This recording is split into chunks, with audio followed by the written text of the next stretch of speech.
In this topic, we're going to cover a consumption smoothing personal financial planning model. We can find this model at my website, sites.google.com, site, Lou Gaddis, home. And if you click on the Files tab, you'll see the financial planning model. In this model, you'd input the cells that have the input format. Once you put in those values, you then run the model, which will then run a simulation and tell you your expected portfolio value at retirement and the probability that you'll have not enough money at retirement. So let's talk about the assumptions of this model. First of all, the model requires some assumptions on capital markets, so where you're investing your money. So I have some links to a data tab which tracks the returns of large cap US equities, foreign equities, cash, and a bond portfolio. Based on that, I have a correlation matrix for US stocks, foreign developed market stocks, bonds, and money market funds over a 10-year horizon. So what you see is US stocks have a high correlation to foreign developed market stocks and low correlations of stocks to bonds and money market. The second assumption is what are the real returns and standard deviations of those asset classes. For real returns, I've estimated, and again this data tab, global CAPM returns based on historical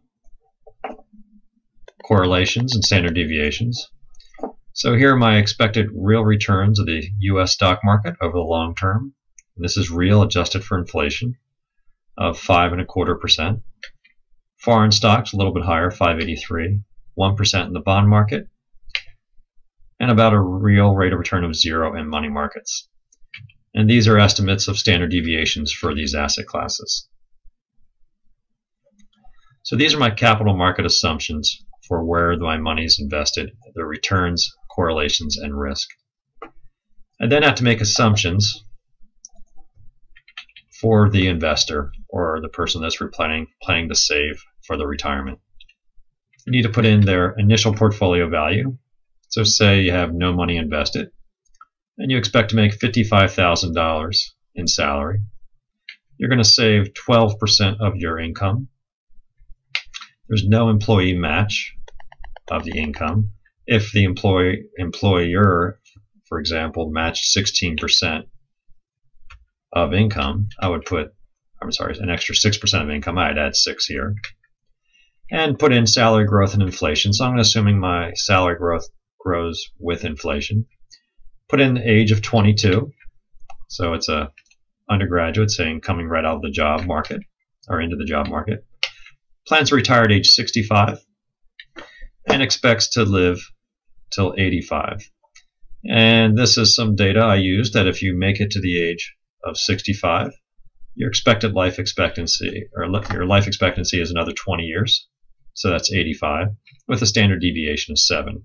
This is going to be important because we're going to simulate when you die and then simulate your portfolios based on these assumptions up here.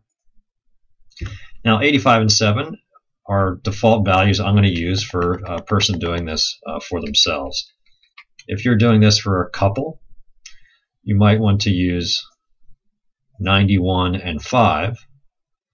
That would be if a couple that's both living at age 65, it is likely that the last remaining spouse will live to the age of 91 on average, with a standard deviation of 5. So the question is, are you planning for this retirement for a single person or a couple? I'll do a single person. Now we're going to make some assumptions about life in retirement and just prior to retirement.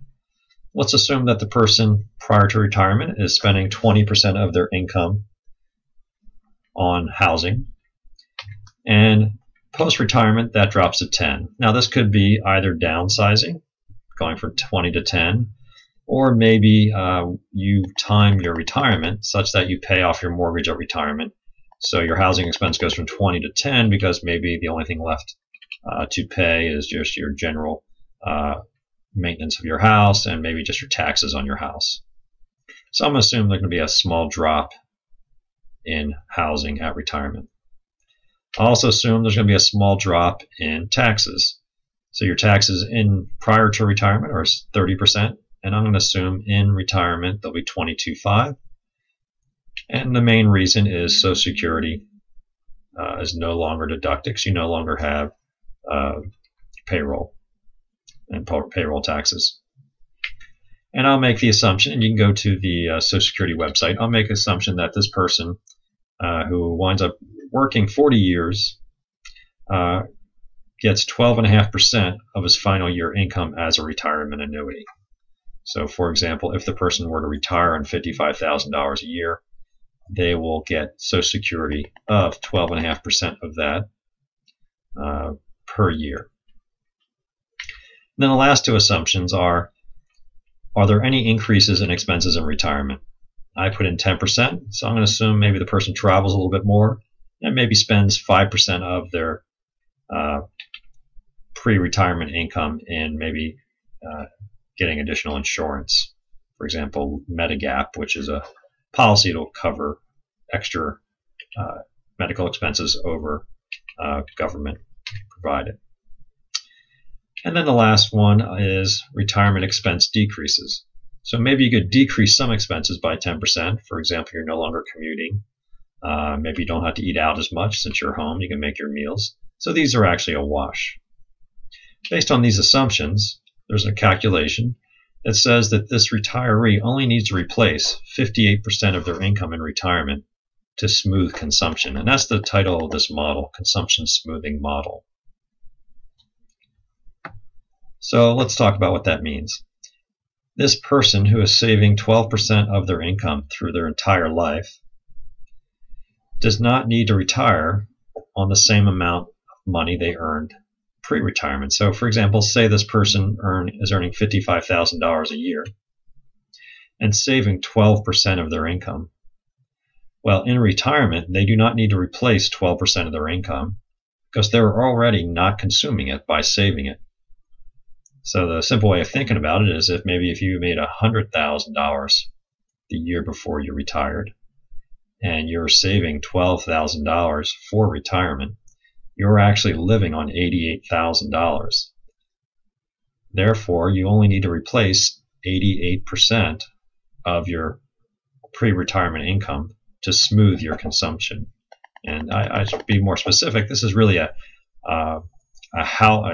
non-housing consumption smoothing model. So the idea is entering retirement, you do not need to change your expenses in non-housing consumption or change your non-housing consumption. All right, so if all I did was subtract 12%, I'd only need to replace 88% of my income in retirement. However, I did say that I'm going to cut down on housing expense. So that 88 now comes to I only need to replace 78% of my income. There's also Social Security that's going to replace some of my income. So the 78 is reduced by 12.5. And then lastly, I can reduce it by another 7.5 because my taxes go down. So my formula here is how much money do I need to replace in retirement? How much of my salary do I need to replace in retirement? Is I don't need to replace 12% because I used to save. I don't need to replace another 10% because my housing expense goes down. My taxes go down, so I don't need to replace that. And I get Social Security. So bottom line is I only need to replace 58% of my income in retirement to consume the same amount of non-housing expenditures. This is important for when we start talking about the bottom of the spreadsheet. So let's start modeling our investor here. At age 23, they're earning $55,000. This is just growing at the growth rate. And by the way, all of this is in real dollars. So when you see that the salary is fixed at $55,000, it's really growing at a salary growth rate of 2%, but inflation is 2%. So in real terms, the salary is not growing. If I were to grow salary by 4%, you would see that now in real terms, you're getting richer. So let's change that back to 2. So the person makes $55,000 in their first year. They save 12% of that. 12% of 55,000 is 6,600. And there's a calculation here for how much they spent of their 55,000 in housing, which would be 20% of $55,000. Which means if I take my $55,000, subtract my taxes, subtract my housing, they are living on non-housing consumption of $20,900. And these assumptions are fixed throughout the life. Now back to our portfolio. I saved $6,600 and I started with none. Let's assume end of year savings for simplicity. So I just have $6,600 at the end of the first year. And also, I'm making an assumption here on my asset allocation. I'm going to use a rule that's popular, that is kind of a rule of thumb for investing. And that is take 120 minus your age in stocks and put the remaining balance in bonds. So at age 23, if I take 120 minus 23, I'm going to put that in stocks. That's 97%. Now I'm going to split it equally between U.S. stocks and foreign stocks, the remaining going in bonds. So at age, say, 30, if I take 120 minus 30, I put 90% in stocks, equally split between U.S. and foreign, and put the remaining in bonds.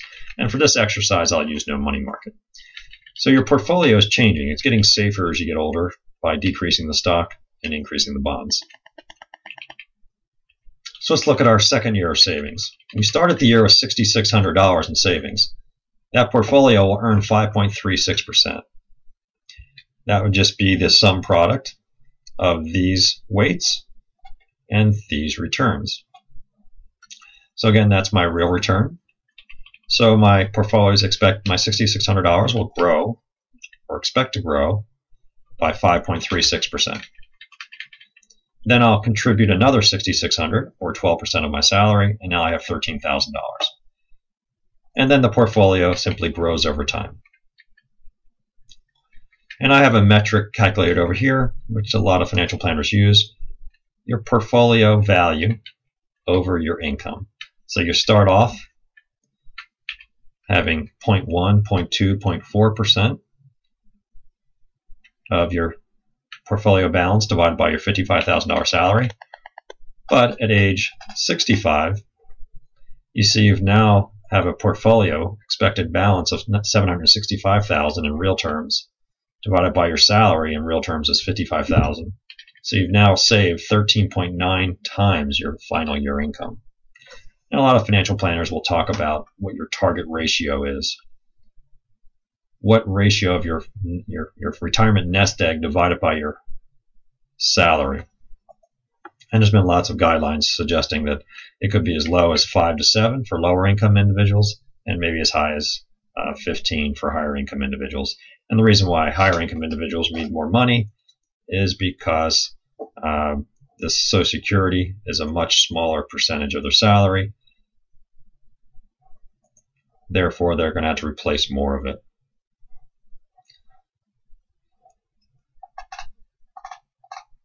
So, our investor now is growing the portfolio. Again, in real terms, the portfolio at age 65 is worth $765,000. There's a link there to my $765,000.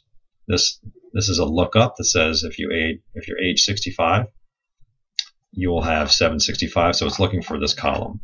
Now the portfolio here is dynamic in such that, or the spreadsheet's dynamic in that if I say I want to retire at age 60, this lookup is going to grab the portfolio value at age 60. I'll change that back to 65. Now, I just calculate this number just so I give an idea of what your portfolio really looks like. This is the nominal, or this is the real value of your portfolio at retirement. When you actually retire, it's expected to look like this, $1.8 million. So what I did is I just grew that portfolio value by the inflation, so adding the inflation back. But it's nice to look at these in real terms because you can see that your salary is simply growing with inflation.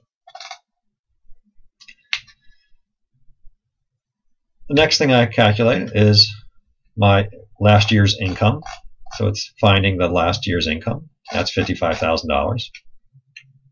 And it's looking for that last non-housing consumption value. And also picking up that ratio of my portfolio value or wealth over income. All right, so this is just pulling these numbers from that last row at age 65. Now what I did is I made a simulation. So based on this,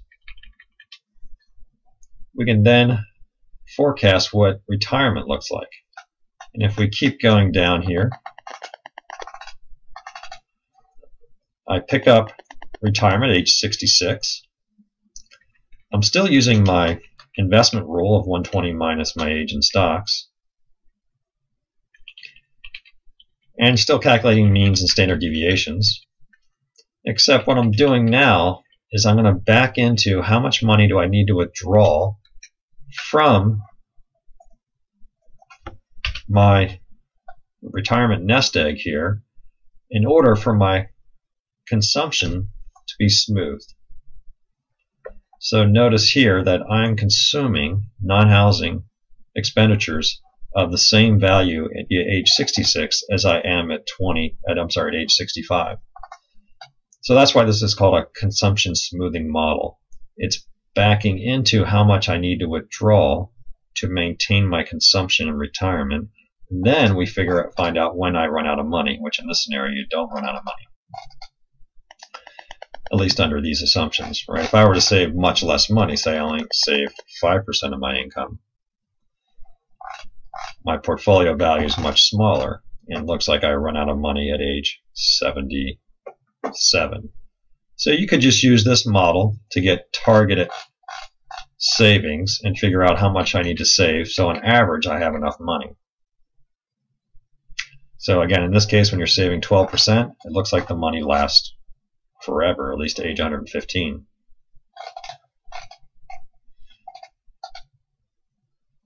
All right, so what I want to do now is talk about the risk of this strategy. Now, nowhere in this spreadsheet did the standard deviation play any role.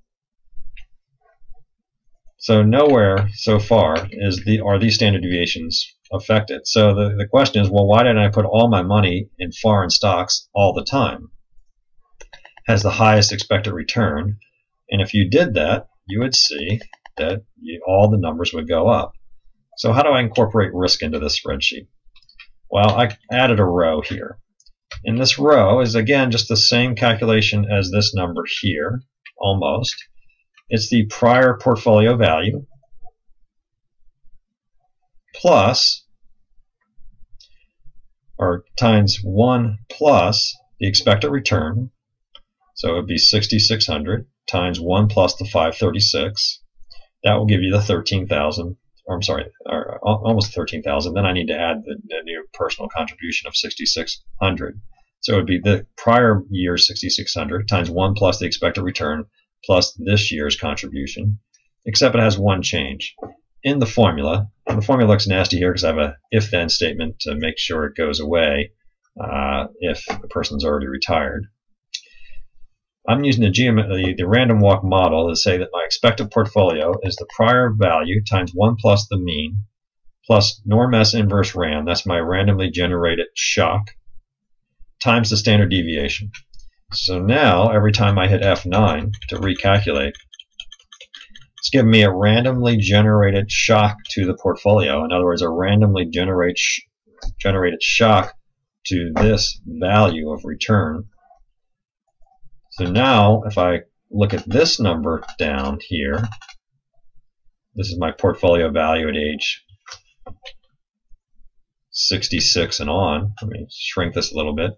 Now every time I hit F9, you get a new possible lifetime of savings. And in this case, it doesn't always last. So I can try to find an example where it goes negative.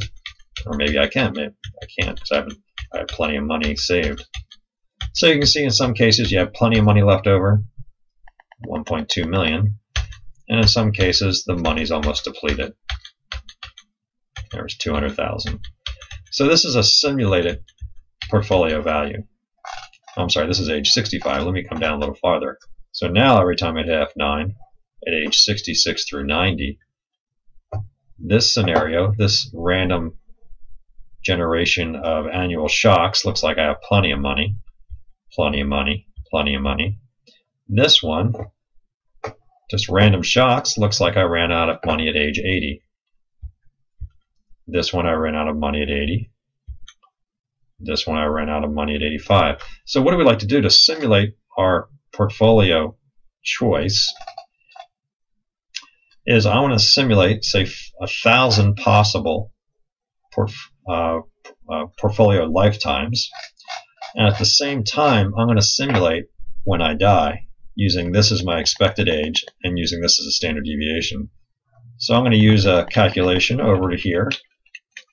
It's my simulated age of death. A little morbid, but what this is my expected life, 85, plus a random number, norm S inverse ran, times the standard deviation. So every time I hit F9 right here in this cell, that's when I died. I'm sorry, this one here. This is when I died. So you can see 81, 95, 76, 75, and I just added a little bit more logic to that formula. I said, give me the random number or 95, whichever is smaller. Because if I didn't do that, I'd see random death of age 115 every once in a while. So this is my random portfolio death. I'm sorry, my random age of death. This number here, every time I hit F9, I get a new portfolio. So what I did is I have a little logic here that tells me how many years did my portfolio make it. So in this case, I died at 78. My portfolio lasts to 115, so my kids are really happy. And this one here, my kids are happy.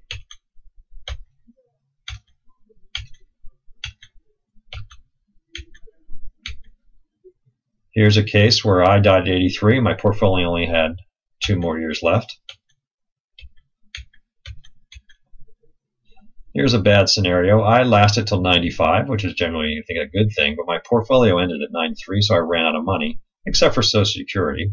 But my portfolio was liquidated by age 93.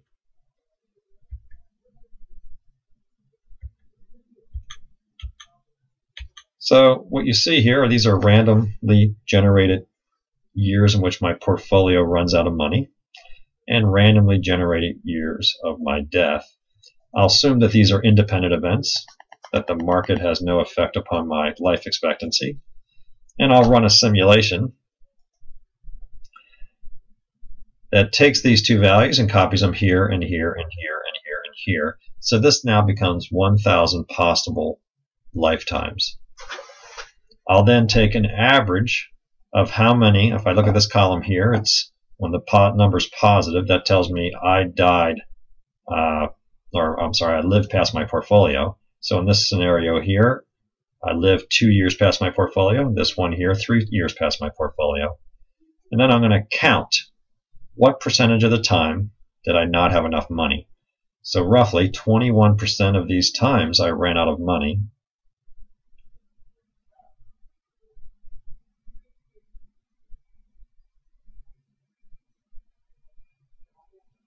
Still running here, it's doing 1,000 times.